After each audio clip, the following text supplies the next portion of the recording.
देश के युवाओं पर पैलेट गन्स और AK-47 चलवाने की क्या आवश्यकता थी?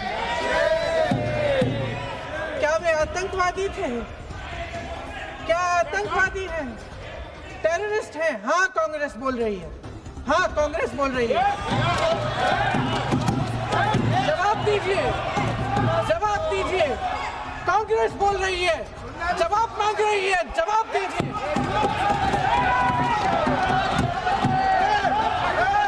कौन जवाब देगा?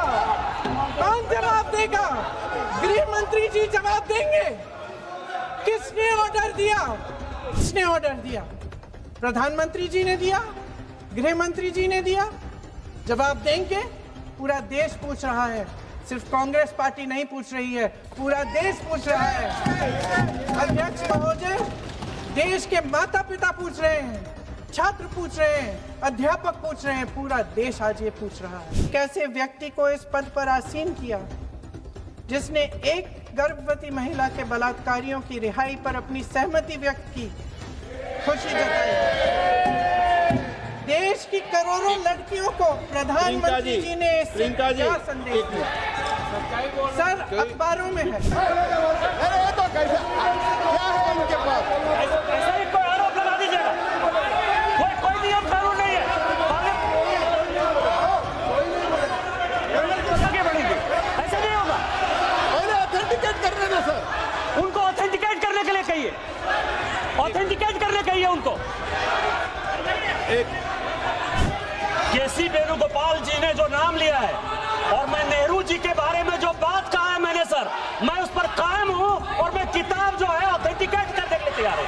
अय्याज थे नेहरू, अय्याज थे। मैं फिर दोबारा रिपीट कर रहा हूं, आई एम अगेन रिपीटिंग। यही फैक्ट है और वो किताब में ऑथेंटिकेट करके दे रहा हूं। I am authenticating that book. इस नई कमेटी में तो एक एक्स-IB चीफ, अरे फिर चिल्लाएंगे, एक एक्स-IB चीफ, एक IT कंपनी के मालिक और एक गौमूत्र के विशेषज्ञ भी हैं।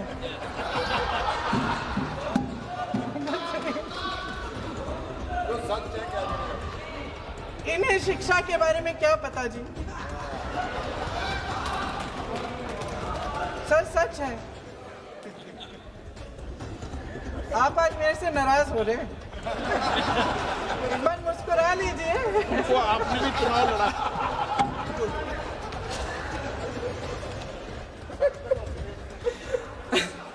कुछ दिनों पहले हम राम मनोहर लोहिया अस्पताल गए थे।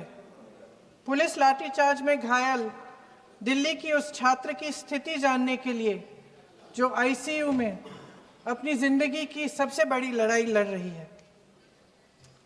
हमसे कुछ ही समय पहले आदरणीय स्वास्थ्य मंत्री जी श्री JP नड्डा वहां गए थे और उनसे कुछ समय पहले अन्य नेता भी गए। जब तक हम वहां पहुंचे, उस लड़की की मां नेताओं के आने जाने से गुस्से में थी। हाँ? सुन लीजिए, सुनिए, किसी की पीड़ा का मजाक नहीं उड़ाते। किसी कोई भी हो, किसी की पीड़ा का मजाक नहीं उड़ाते।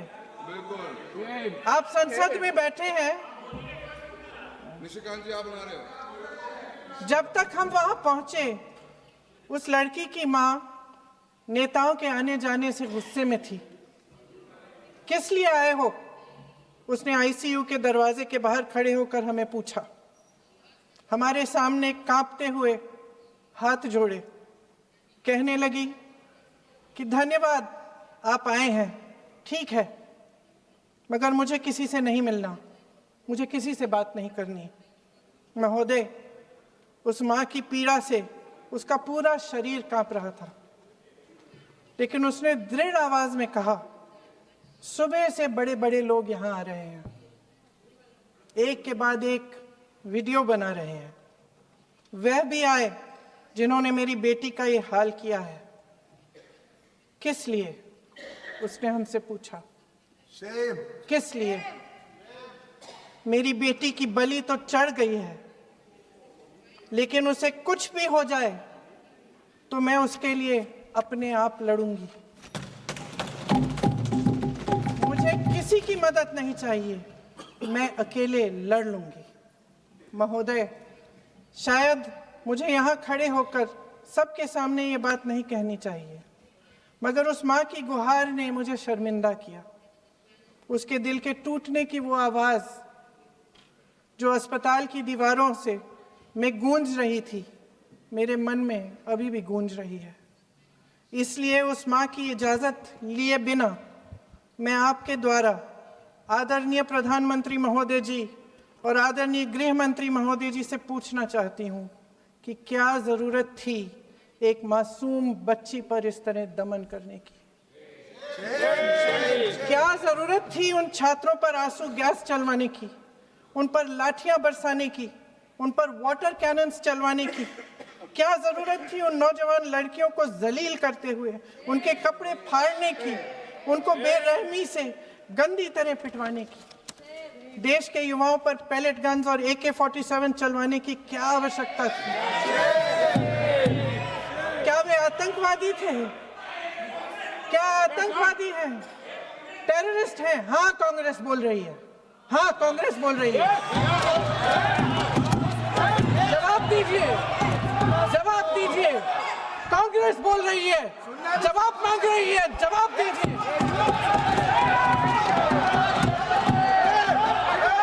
कौन जवाब देगा? कौन जवाब देगा? गृह मंत्री जी जवाब देंगे। किसने ऑर्डर दिया? किसने ऑर्डर दिया पैलेट गन्स चलाने के लिए? किसने ऑर्डर दिया? आपके माध्यम से मैं पूछती हूँ अध्यक्ष महोदय, किसने ऑर्डर दिया? प्रधानमंत्री जी ने दिया? गृह मंत्री जी ने दिया? जवाब देंगे?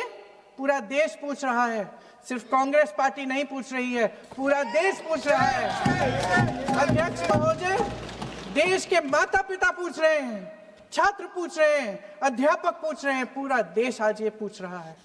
और आपकी जिम्मेदारी बनती है कि आप इस सवाल का जवाब दें। क्यों डरते हैं आप इस देश के नौजवानों से? क्यों डरते हैं आप इस देश की बुलंद आवाज से? और उस आवाज को दबाने का हक आपको किसने दिया है? महोदय, ये सदन यहाँ बैठे हुए सांसदों की जागीर नहीं है, ये इस देश की अमानत है।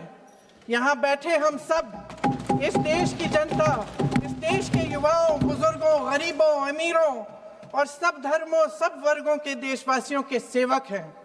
हम उनके प्रतिनिधि हैं और ये सत्ता हमें उन्होंने ही दी है।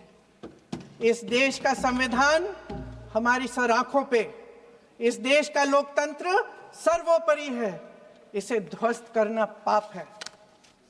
यह करोड़ों जनता हमसे सिर्फ एक चीज मांगती है, जवाबदेही। इंग्लिश में इसे अकाउंटेबिलिटी कहते हैं। हमें सत्ता देकर, हमें यहाँ तक लाकर सिर्फ उसकी ये गुहार है कि जो हम करें उसकी भलाई के लिए करें, और अगर उनके साथ अन्याय हो तो हम उनके प्रति जवाबदेह बने और उन्हें न्याय दिलवाएं। पिछले दिनों हजारों बच्चे सड़क पर उतरे, उन्होंने अपनी पीड़ा व्यक्त की। गांधी जी के दिखाए हुए रास्ते पर अहिंसा और सत्य को अपने दिलों में रखते हुए, गाते, मुस्कुराते हुए शांतिपूर्वक प्रदर्शन किया। लोकतंत्र के सबसे पवित्र सिद्धांत के तहत उन्होंने अपनी आवाज उठाने का अधिकार कायम किया।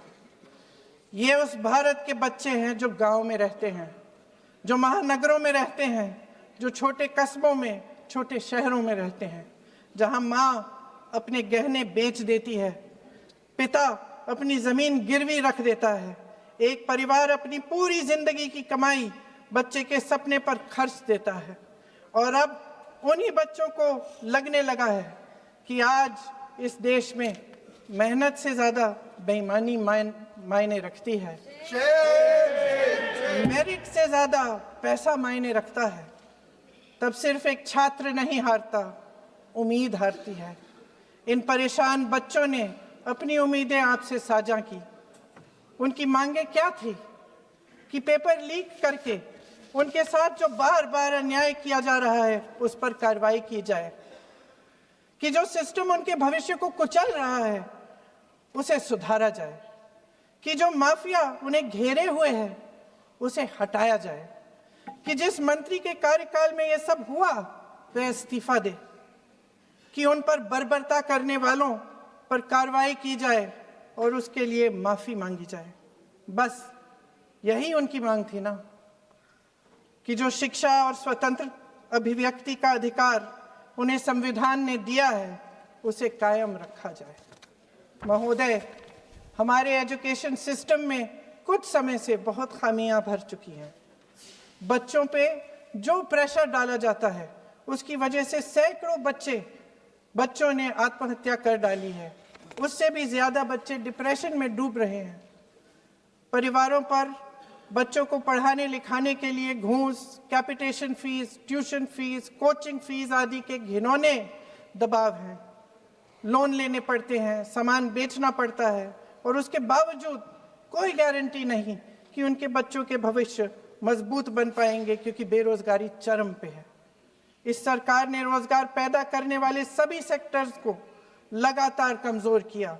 एग्जामिनेशन सिस्टम खुद फेल हो गया है। पिछले दशक में 152 पेपर लीक हुए, 750 करोड़ छात्र प्रभावित हुए, मगर एक भी दोषी, एक भी माफिया को सजा नहीं।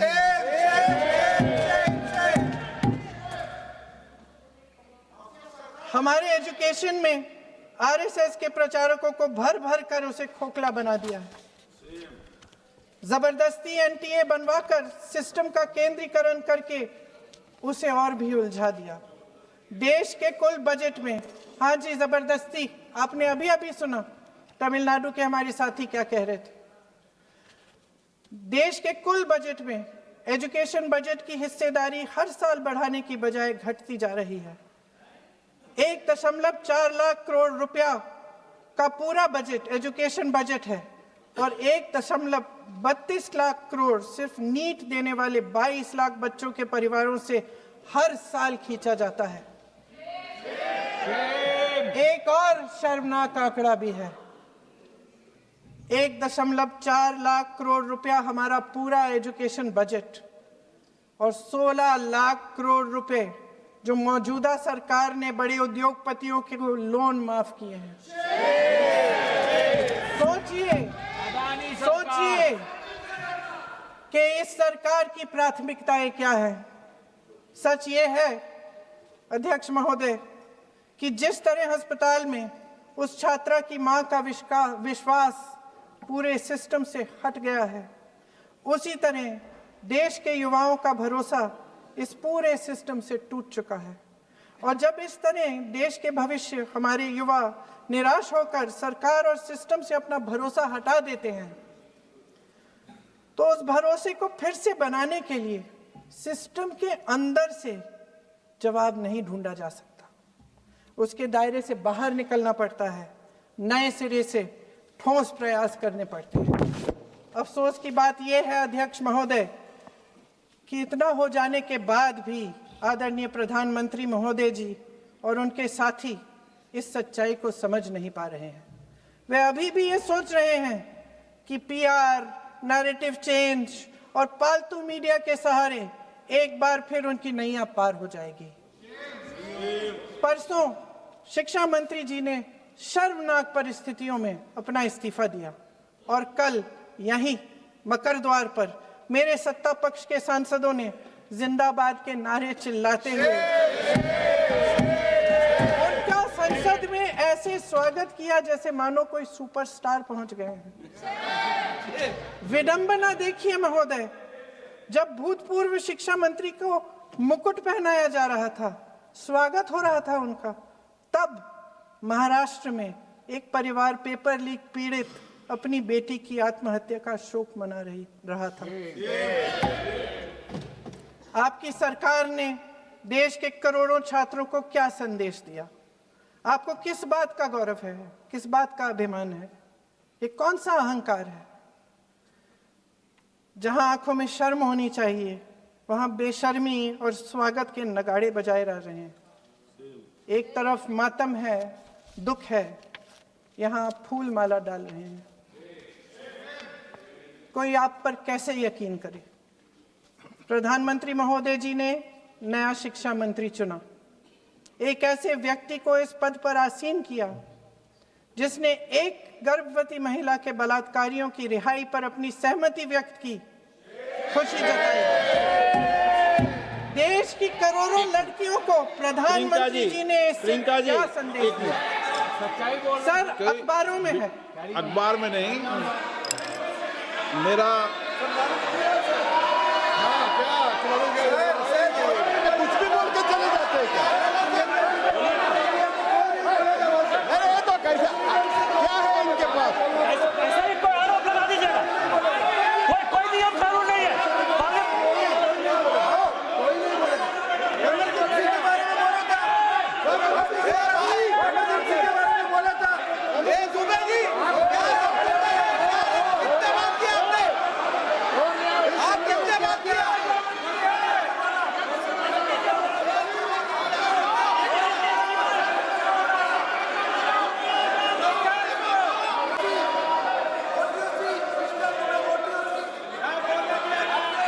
अध्यक्ष महोदय जी, जो श्रीमती प्रियंका वाड्रा गांधी जी बोल रही थी, तो बीच में उनके वहाँ से भी टोका टोकी पहले भी हुए, हमारे यहाँ से भी हुए थे। अभी हम लोग तो शांति से सुन रहे हैं, लेकिन जो अभी अभी हमारे वर्तमान नए शिक्षा मंत्री को जो उन्होंने टिप्पणी की, कैरेक्टर असैसिनेशन है एक तरीके से संसद में, और इस तरीके के भाषा हम उम्मीद नहीं करते हैं। मैं इसमें प्रहलाद जोशी जी ने भी खुद कहा है, एक तो उन्होंने प्रियंका जी ने जो गलत बात कही है रिकॉर्ड पे, उसको रिकॉर्ड से हटा दिया जाए। दूसरा इस तरह का भाषा का इस्तेमाल ना करें।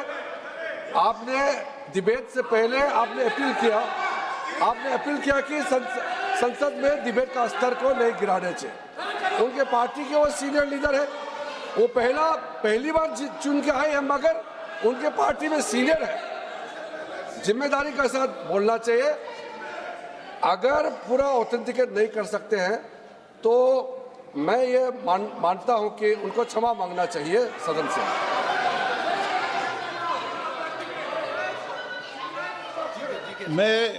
मेरा मत ये सदन के अंदर, ये सदन सर्वोच्च लोकतांत्रिक संस्था का सदन है, इसका एक एक शब्द हमेशा रिकॉर्ड में रहता है।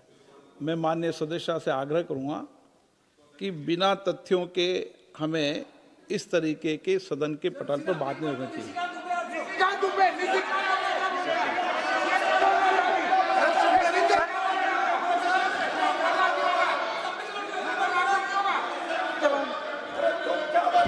ये तो डिलीट कर दिया, लेकिन आगे भी वो भी डिलीट करा सर। ये तो किसी का बोलता, वो भी ये सीधे का बोल रहा था, क्या डेटा का कर रहा था सर, जो प्रहलाद जोशी जी ने बिल्किस बानो के बलात्कारियों की रिहाई पर जो बयान दिए, उसका प्रमाण मैं आपको दे दूंगी, मैं भेज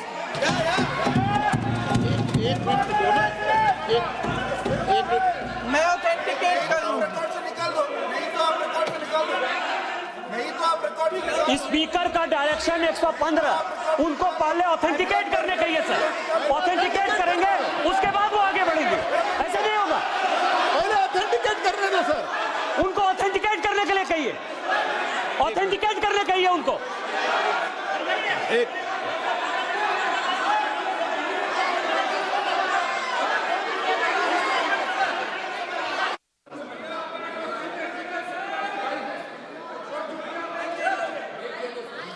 आप उनको बोलने तो आप मत करो डिस्टर्ब। मैं एक विषय बता दूं, एक मिनट बताऊं।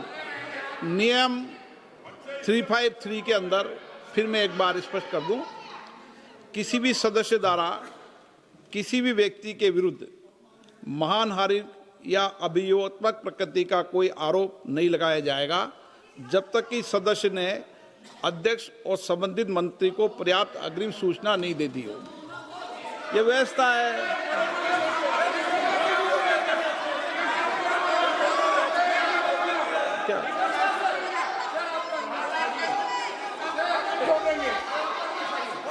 House, ma'am. The same house. Honorable Shrikant Dubey told, still that is in the record about Indira Gandhi ji. Still that is in the record. record. Still not in the record. Sir, you are not removed, sir. बोलो, आप भी बोल लो। Sir, केसी वेणुगोपाल जी ने जो नाम लिया है और मैं नेहरू जी के बारे में जो बात कहा है मैंने सर, मैं उस पर कायम हूं और मैं किताब जो है ऑथेंटिकेट कर देने तैयार हूं। अय्याज थे नेहरू, अय्याज थे। मैं फिर दोबारा रिपीट कर रहा हूं, आई एम अगेन रिपीटिंग। यही फैक्ट है और वो किताब में ऑथेंटिकेट करके दे रहा हूं। I am authenticating that book.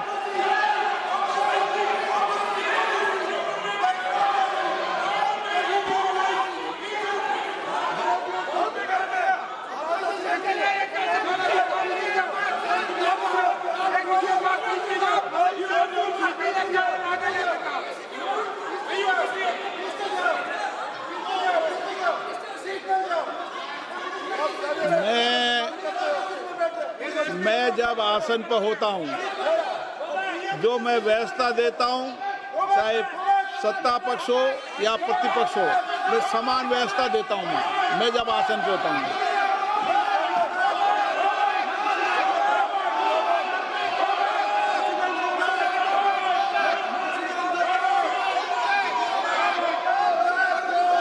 Please बोलने दो, आप उनको बोलने दें, उनको बोलने दें।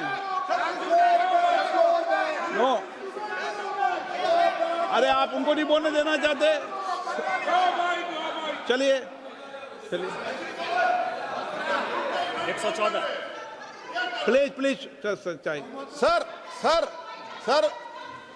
प्रियंका जी को ऑथेंटिक करना चाहिए, ऑथेंटिकेट करना चाहिए।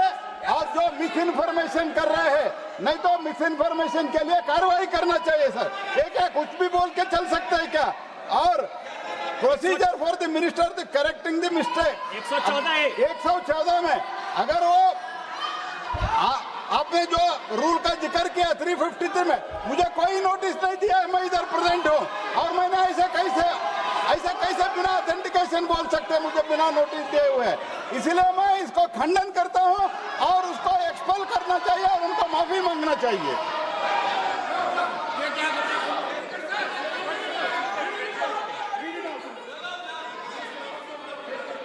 नहीं, ये चैप्टर आगे नहीं बढ़ेगा सर। बिल पे केवल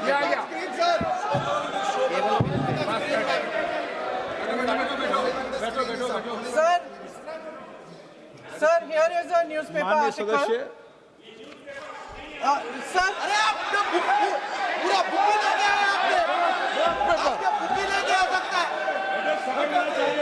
sir written by a respected माननीय journalist, सदस्य, I will authenticate using this, sir. आप माननीय सदस्य प्लीज इसको छोड़ दें।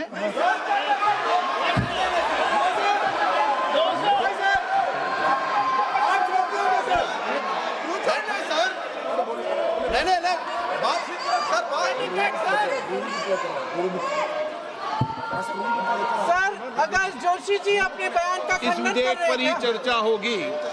आप इस बयान का खंडन कर रहे हैं क्या? नहीं, जोशी जी माननीय से पूछेगा। सदस्य, मैं आपसे फिर आग्रह कर रहा हूं, इस सदन में इस विधेयक पर ही चर्चा होगी। फिर भी नो, ये विधेयक का विषय नहीं है। आप नो, आप बोलो तो विधेयक पर बोलो, ये मेरी अपेक्षा आपसे। प्लीज छोड़िए, ये रख दो। इस विषय को छोड़िए।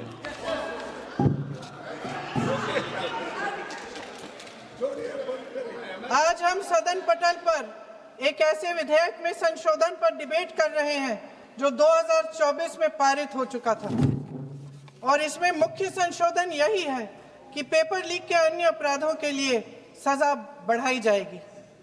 मगर जब से ये विधेयक पारित हुआ तब से अब तक इस सरकार ने एक भी अपराधी को सजा नहीं दी। आपने देखा है कि कल और परसों से फेस रिकॉग्निशन द्वारा प्रदर्शन करने वाले बच्चों के नाम और पते सार्वजनिक किए जा रहे हैं, मगर यही काम पेपर लीक करने वाले अपराधियों के लिए अभी तक नहीं किया गया। ना इस विधेयक में पेपर लीक रोकने के कोई ठोस कदम है इससे देश के युवाओं का भरोसा कैसे बनेगा? अध्यक्ष महोदय, आदरणीय प्रधानमंत्री महोदय जी को आपके माध्यम से मैं कहना चाहती हूं कि शायद उन्हें अपने सलाहकार बदलने चाहिए। वे असलियत से एकदम टूट चुके हैं। नई नई कमेटियां बनाने से काम नहीं चलेगा। उनका अध्यक्ष चाहे कोई भी हो। राधा कृष्ण कमेटी भी व्यवस्था में सुधार लाने के लिए बनी थी। आज तक उसकी एक सिफारिश लागू नहीं हुई है। और इस नई कमेटी में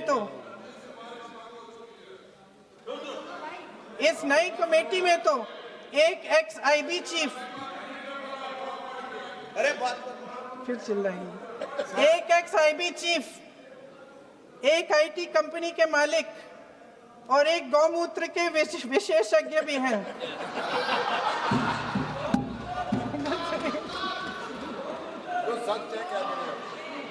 इन्हें शिक्षा के बारे में क्या पता जी? सच है। आप आज मेरे से नाराज हो रहे हैं। मन मुस्कुरा लीजिए। वो आपने भी चुनाव लड़ा।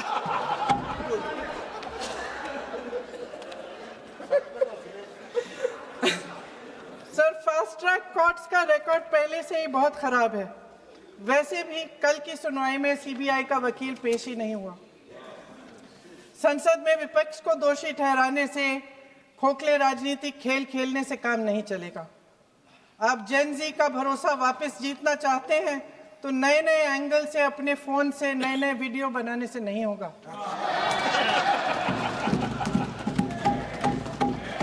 प्रधानमंत्री जी को कैमरे का एंगल नहीं, दिल का एंगल बदलना पड़ेगा।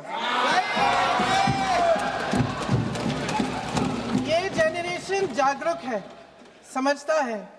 झूठ पहचानने की उसकी अपार क्षमता है। इनका दिल और दिमाग जीतने के लिए आपको सच्चाई पर उतरना पड़ेगा। आपके शासन के चलते इस नौजवान पीढ़ी के साथ घोर अन्याय हुआ है, बर्बरता हुई है। इस सच्चाई को स्वीकार करिए। अपनी जिम्मेदारी से पीछे हटने से काम नहीं चलेगा। आदरणीय प्रधानमंत्री महोदय जी, आपको जिम्मेदारी लेनी पड़ेगी, ठोस कदम उठाने पड़ेंगे। शिक्षा विशेषज्ञों को इकट्ठा कीजिए, छात्रों, अध्यापकों, सभी स्टेक होल्डर्स को साथ लेकर, अन्य विचारधाराओं के थॉट लीडर्स के साथ गहरी चर्चाएं करवाकर एक नई शिक्षा प्रणाली तैयार कीजिए। मौजूदा नेशनल एजुकेशन पॉलिसी में 8 महीने तो एग्जाम चलते हैं, अध्यापकों को पढ़ाने का समय नहीं मिलता। सिर्फ आरएसएस के लोगों से भरने की बजाय सिस्टम को शिक्षित, एजुकेटेड, उन्नत और उदार दृष्टिकोण के लोगों से भी भरिए, जिनकी योग्यता सिर्फ उनकी विचारधारा न हो। रोजगार पैदा करने के सख्त कदम उठाइए, इस पर फोकस करिए। मेडिकल कॉलेजेस की संख्या बढ़ाइए, चिकित्सा शिक्षा का विस्तार कीजिए, ताकि ये बच्चे जो मेहनत कर कर के भी अपने भविष्य नहीं बना पा रहे हैं, एक उज्जवल भविष्य का सपना देख पाए। अध्यक्ष महोदय, छात्रों को सड़क से हटाया जा सकता है, लेकिन उनके सवालों को नहीं। हर लाठी जो किसी लड़की पर, किसी लड़के पर चली है, वे बच्चों की पीठ से ज्यादा सरकार की साख पर पड़ी है। देश के नौजवान न्याय मांग रहे हैं, भीख नहीं। वे यहां सरकार गिराने नहीं, अपना भरोसा बचाने के लिए आए थे।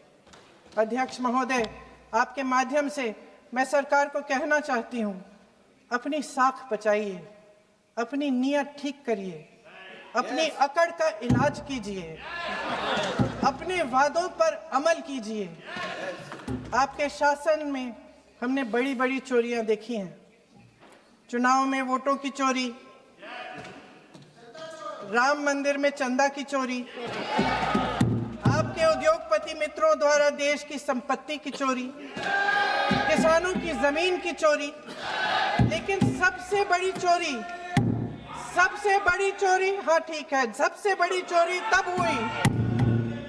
कहिए, बोलिए।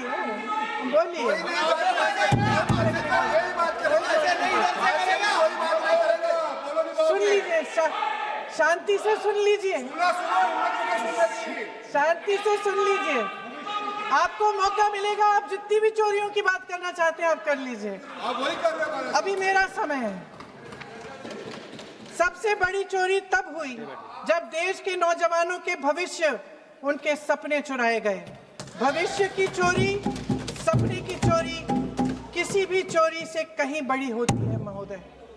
अगर देश का युवा निराश हो जाए, अगर देश का युवा निराश हो गया, उसकी उम्मीद टूट गई, तो सबसे बड़ी हार भारत की हार होगी।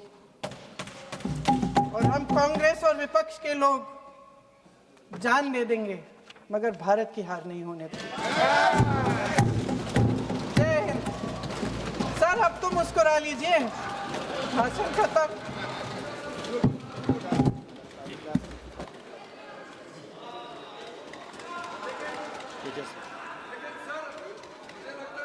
जी ने राहुल गांधी जी का स्पीच का चोरी कर लिया है, वो पूरा ड्रामा